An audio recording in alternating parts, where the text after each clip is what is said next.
My name is Erika Harold, and I'm the Commission's Executive Director.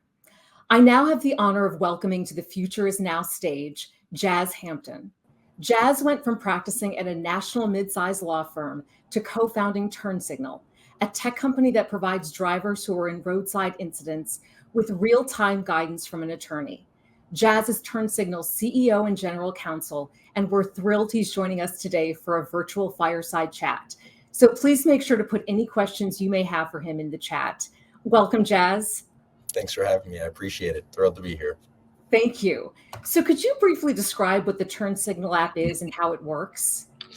Yes, TurnSignl is an app that anyone can have on their phone, and with the press of a button within the application, the phone starts recording the interaction you're having and video conferences an attorney to be on the phone with you to guide you through that interaction, whether you're being pulled over or you're in an accident.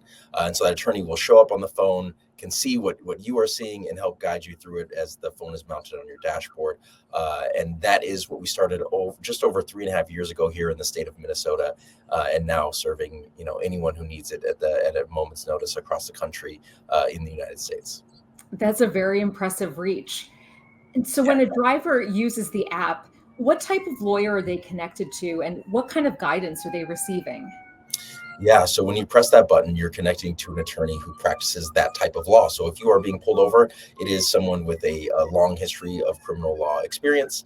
Not only that, but they of course are barred in the jurisdiction in which you're driving. So when you're talking to someone and you're pulled over in San Diego, you're talking to someone that practices law in California, or the same is true if you're pulled over in Alaska.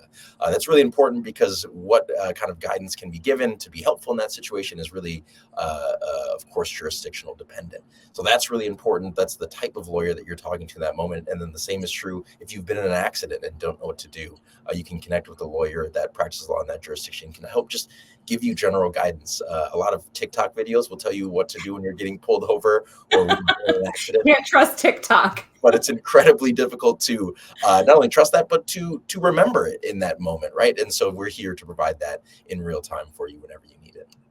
So once the traffic stop concludes, can the driver follow up with the lawyer if they choose to do so?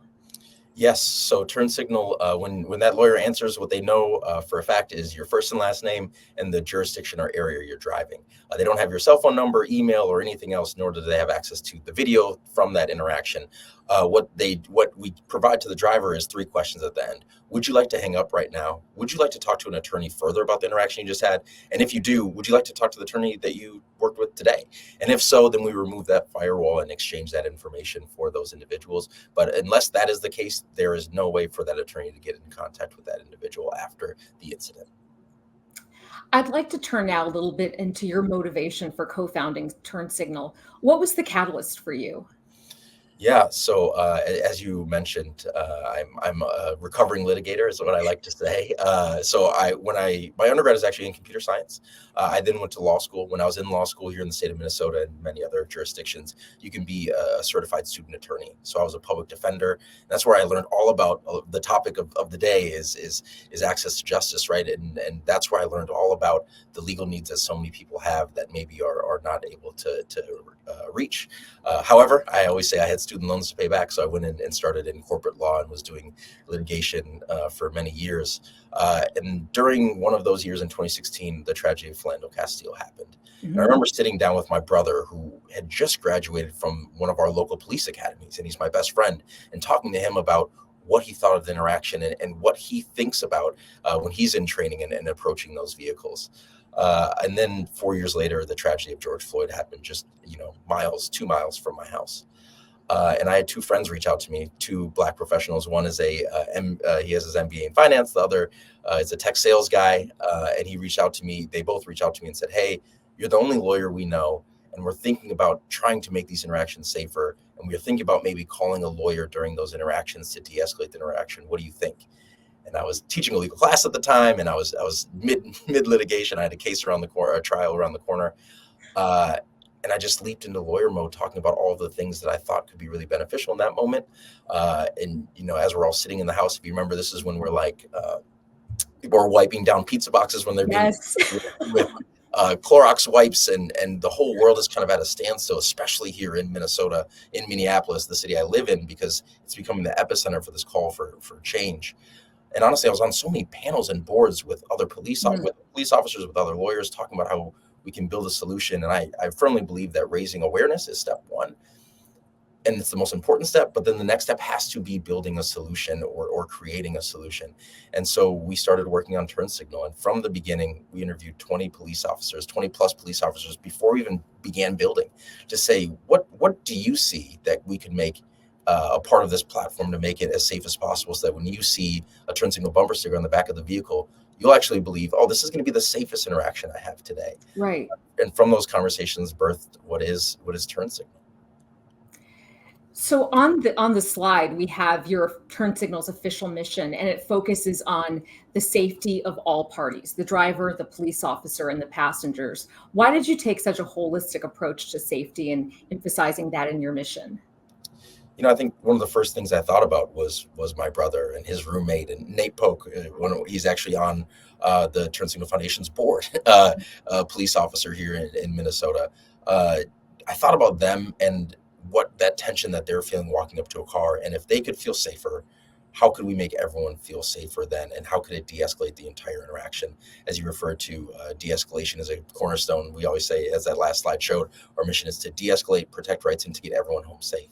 And so how do we de-escalate? So all the attorneys on the platform go through a third-party de-escalation training.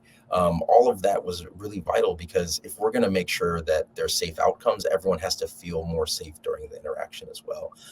We always say that our goal is to be an app to bridge the gap more than anything else, and we're happy to say that thus far we've been living up to that mission.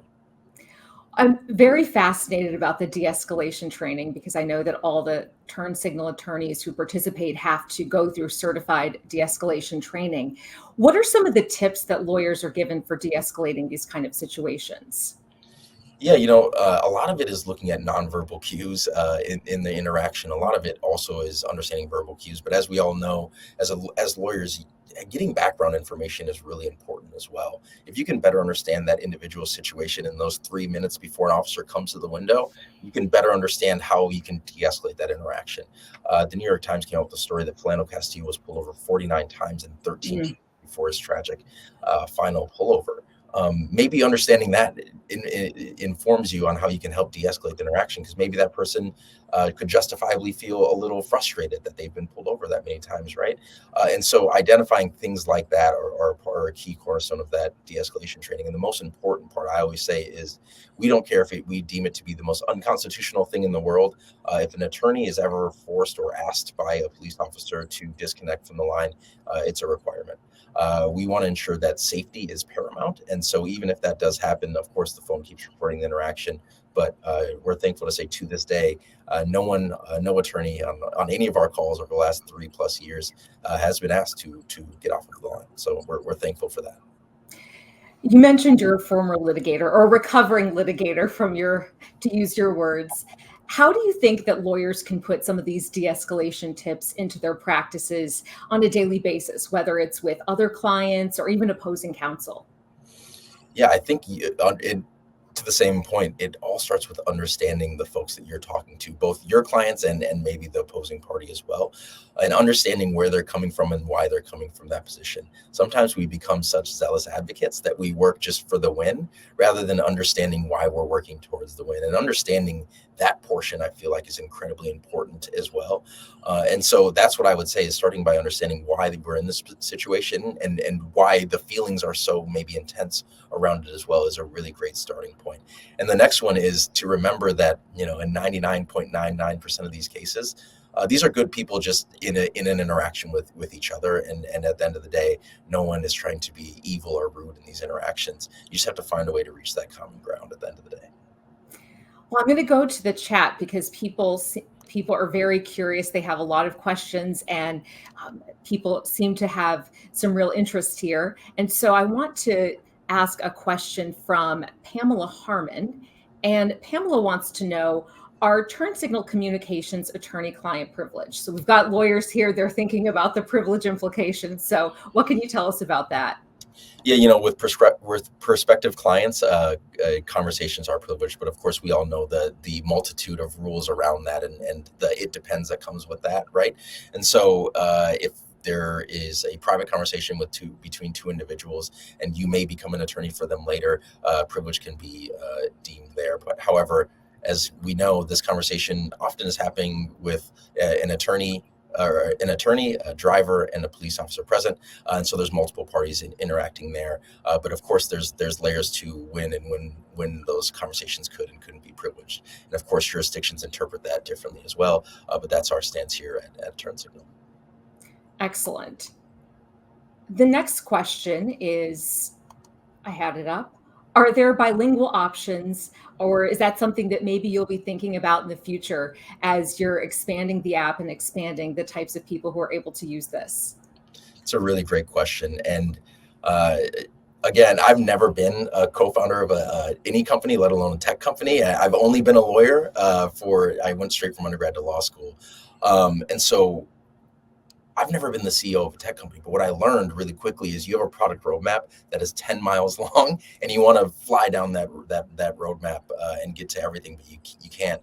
And this is absolutely one of the things we're most excited to do. A similar question that comes out a lot is immigration status, right? In our conference when we were building TurnSignl, we debated around language support and immigration support for weeks around how we would address it and what we would do. And what we've deemed is we have to just build a good base before we start building more and more. However, we're always cognizant of these needs. For instance, here in Minnesota, we have a very large Hmong population. We also have a very large Somali population. And we know finding attorneys that can serve those needs can be difficult, but we work really, really hard to do that, right? So in Georgia, for instance, half of our attorneys are bilingual. It's because we're actively looking for attorneys that are bilingual, but it's not a different marker that we can have on the profile. My dream state, of course, is when you join and create a profile, you have a language preference, and we connect you always with an attorney that can suit that language preference. And we look forward to the day that that's possible. So to be continued. Yes, exactly. Now, I know that many TurnSignl users may not have ever previously consulted with a lawyer. How do you convey to them the value that a lawyer can provide in a situation? Yeah, I think more than anything, for right or wrong or somewhere in between, individuals just really trust lawyers. They when we give general guidance and say in Minnesota, that is having marijuana on your dashboard is reasonable article of suspicion. That helps them understand things better and they can trust it. So it's a trust factor. The next is peace of mind and ability to assert your rights. I always say the parent excuse. If I was at my friend's house and they said we should have a sleepover, I didn't really feel like it, and I had baseball in the morning, I would call my mom and I would hang up and I'd say, "Oh, my mom said I can't go."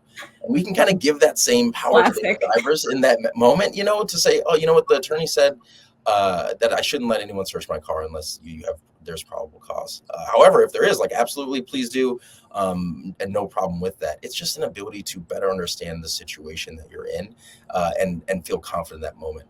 A lot of this conversation is focused around the traffic stop, but that also is really important for traffic accidents, which is the other half of the platform. We have testimonials from a mother in New Jersey who said, "My son got in an accident. The other driver said, let's not exchange information or call the authorities." In New Jersey, it's a rule that you have to under certain thresholds. And so they did. And the opposing driver in that scenario turned out to be triple the legal limit. And that Wow. young person wouldn't have felt the courage or confidence to do that had the attorney not been there, kind of giving a guidance around what the laws are. And so that is the moment we're here for. So to put all of that in a bow and maybe wrap it up, we think it's really important for peace of mind. If I had to boil everything that TurnSignl provides down to everything that's important to us, it's providing peace of mind to that driver's significant other, that driver's parent, or that driver's loved one. So that's really what we're trying to provide there. One of the things that I often hear people talk about is they don't know how to connect with a lawyer. They don't know who might provide good services for them. How do you think lawyers can be thinking about technology as a vehicle for reaching people where they are? It's unfortunate, but I have friends that are accountants. I have friends that are in a lot of different professions, and we are some of the slowest adopters of technology. And we know all of the statistics around people who have legal needs that are never met, or they never connect with an attorney. And so I would say just really lean into all of the ways that technology can help connect you to your prospective clients or actual clients. There's so many ways, from marketing to even just SEO opportunities that you can do to help reach more people. And meeting them where they are is incredibly important. People are really, really scared to reach out to attorneys because they don't know how it works. I had a legal question and I literally Googled it. And the first law firm that popped up, I called them and just said, "Hey, I'm an attorney. I want to connect to someone because I have a question about X."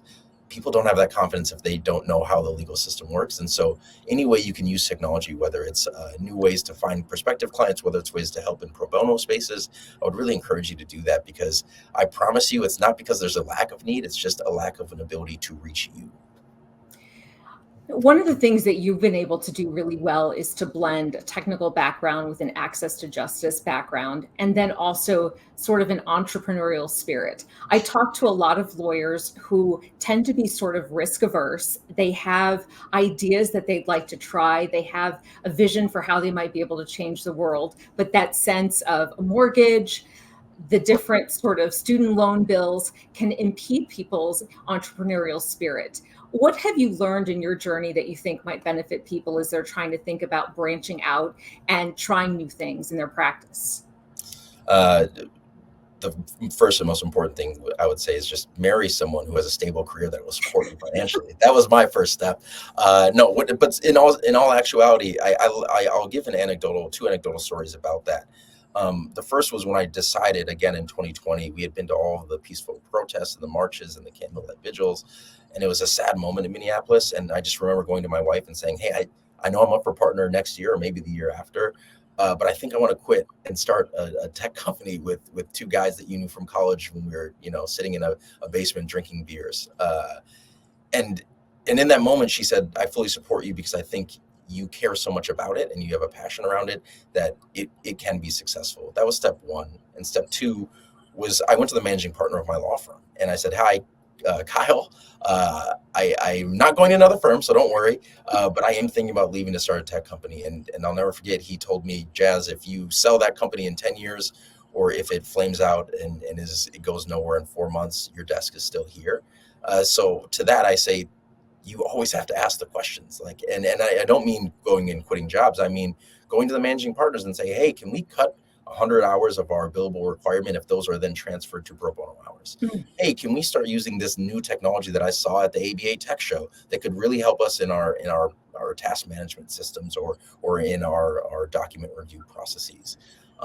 Just never be afraid to ask a question, because I think we all get out of the business mindset too much. But if you can explain a value that can be delivered to the firm on the bottom line or to society from a pro bono standpoint, there's absolutely no reason that people shouldn't hear that out and be willing to maybe let you take that risk.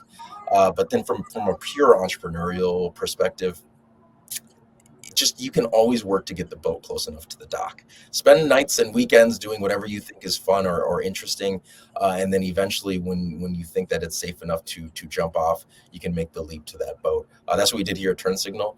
We started doing the work, and we raised a little capital so we could actually build the technology, and then we quit our jobs because we did all have mortgages and daycare. I found out the week that I quit that our third child was on the way, so we're gonna have 3, 5 and under, or 4 and under. So there's always those concerns. But one more thing on this. I teach entrepreneurial finance to college students right now.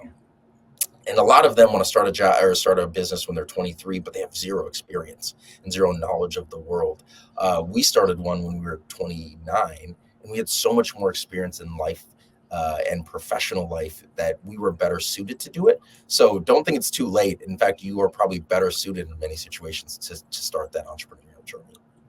I like that. I like that because if you look at all of the such like 40 under 40, 30 under 30, it gives this idea that you have to have achieved and come upon your idea very, very quickly. And it sort of undercuts the role that experience can play in helping people to see what are those unsolved problems in communities or unsolved places.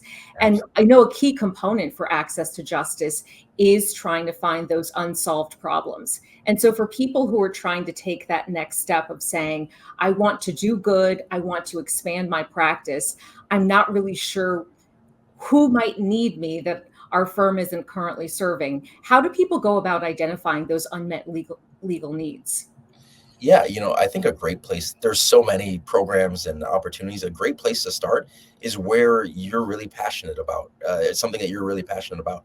If you're passionate about helping folks who are the victims of domestic violence, I guarantee there's a program in your city. Ours is called Tubman. I'm sure it might be the same or different in the Chicago area, wherever you're listening from. But if you're interested in that, go reach out to those programs. There's so many programs that are in place that you can reach out and be a part of. And then the next thing you can also do is build it yourself if there isn't one, right? If there is not a program around the thing you're really passionate about, if you grew up in a situation where you had really a lot of housing instability and you care a lot about landlord-tenant issues, go work in that space, because if you're chasing something you're passionate about, it's more work. I don't anymore, but if you have billable hours, it's a lot of work, and it's hard to do something outside of that unless you really care about it. And so start there and look for something that you have a passion in. Recently, I say recovering litigator, but I loved being a litigator so very much. And so I reached out to the Great North Innocence Project, and I said, hey, I'd love to chat with you guys about the work you do. 3 months later, I was on the board. And then 3 months after that, I was trying a case of an individual who was wrongfully incarcerated for 19 years. That was in November of this past year. And now he's free, and we spent Christmas together. So it was a really rewarding experience. And it's because I really care about the criminal justice system and those that are affected by it. So there's so many opportunities, but always start with something you're passionate about, because you can flame out really quickly if you're just doing pro bono hours to feel like you need to be doing something outside of your regular work. I'm going to go back into our chat because we have some more questions. Jeffrey Wood asks, what happens if no attorneys from that jurisdiction are available at the time that someone tries to utilize the app? Yeah, it's a great question, and something people ask me what keeps me up at night, and that's one of the things that keep me up. Thankfully, I can say people always think about the 2 a.m. call, but what happens if you think about it from an actuarial or statistic standpoint is most of our pullovers are during the day, during rush hour, right? Because that's when most people are driving, and so that's when most pullovers occur.